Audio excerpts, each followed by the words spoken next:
All right, I want to walk you through something that is just, it's crazy to me, right? It'll take just a couple minutes, but first I want to show you how I'm writing this article, right? So I've told you about, or I've mentioned that I have a product called Your Voice Profile. I have another one called Your Audience Segments, and this is your content agent. It's a skill graph. It's 98 files tightened up into something like 16 files so that you can use it on ChatGPT and any other LLM. But what happens is you come in and you say, either give me a topic or I have a topic, which I did here. So entry point, I have a take.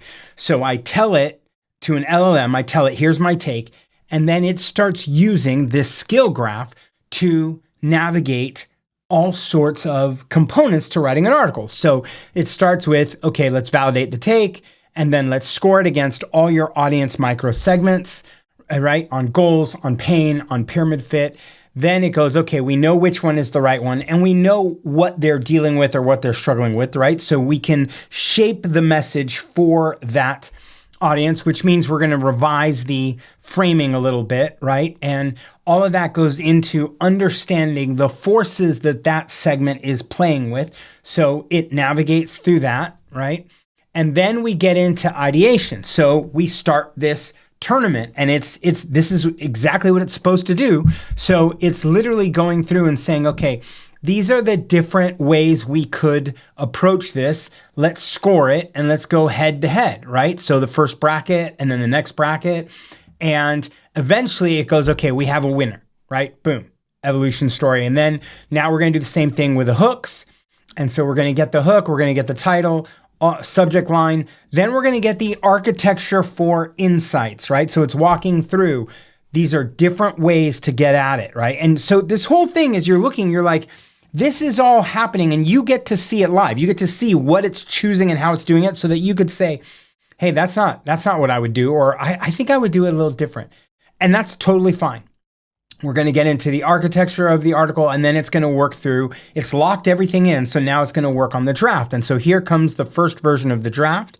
And as it does that, I'm going to get a chance to say, hey, let me give you some more nuance and some more detail, which is fine, because it's gonna wrap up the article, and then it's gonna say, hey, do you want to personalize it? Which I'll show you where I go in and give it my stuff. But now it's doing all the red flag checks, all the AI checks, all the quality checks. It's doing all of that, and it goes, okay, here it is. So then I come in and I go, here's my nuance of how I'm changing the way I do things, because I haven't opened up a content management system like WordPress, and I haven't opened up an IDE like Visual Code to make a change on a website in months, right? I think maybe it was the beginning of November, and we're now in March, right? So that's crazy. And so I'm writing about that, right? And so it'll go, okay, let me personalize all this, and it will redraft it, recheck it, and it will end up with the article that you're about to read, except right now it's not loading, because that's what every demo is going to do. That's okay, no problem. This is the new site. It's not live yet, right? But it's the new site, and you'll see that the blog post isn't there, right? So how to actually put AI to work was 2 days ago. Now it's time for a new one. So it's not, the article is not there. That's okay. I'm going to show you how we push it straight into, right? So this is where it wants to go, but it's not there right now. And so what we're going to do is we're going to come over here. Here's the article. I'm sitting in the desktop version, Claude. I've pulled up the article. We've made a little tweak to the title, right? But it's just an adjustment to framing, which was part of the check and the review, right? And this is telling the same. This is the same article, right? Just a little tweaking on some of the headlines. So now that we have it, we go, okay, I want to push this, right? So I can say, okay, you have access to Payload CMS for CMS Chris Summer, right? I'm going, hey, can we just make sure that you have access to the things, right? I'm going from Claude on the desktop with the file. I'm going, yeah, okay, it's fully connected. 1,583 articles. I want to put this article in as the new post, And I need you to also fill in the SEO details. All right. I'm asking it, hey, you know the article, you've read through it, you can make the adjustments or figure out the summary and all that good stuff. And so it goes, okay, I'm gonna convert it because this is Markdown, right? I'm sorry, I should have said that. This is Markdown. And inside of Payload CMS is lexical JSON, right? So this is going to take this and convert it, right? That an LLM's really good at that. So I don't need to do that work, right? And it's going to load it in. Now, I don't have to do another deploy to GitHub. I don't have to do anything else because this is part of what makes Astro or any website that is sitting on top of a CMS, right? Same thing with your WordPress websites.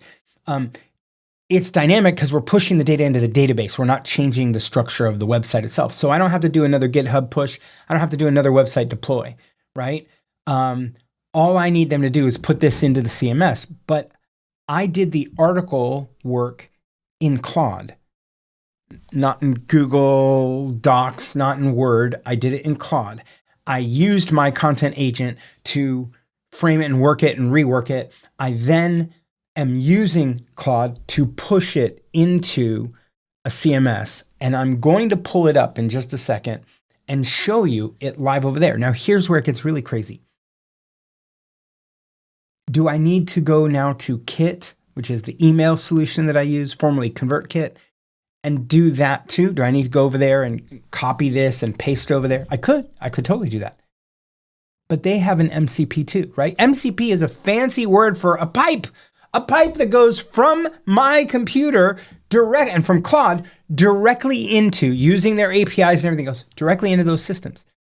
So I can completely, right, put this article into Kit and send it all through the MCP, right? So here we go. Your team hasn't changed how they work in years. That just became the problem. Here's the post. Here's everything that we worked on before, right? And yeah, it's coming along. It's coming along really well. I'm excited to launch this new site very shortly, right? This is, I think in here, I tell you the story of how I worked on this book page and even this image, right? I literally just gave Claude the image and then I said, go drop it in and change the code and publish it. And then I was like, okay, move it over a little more and then move this over here and adjust this. And no, now this text got pushed way too over, like bring it tighter in. And I'm just talking and it's fixing things. No lines of CSS, no code. It did it all automatically. And that's fantastic. All right, take care.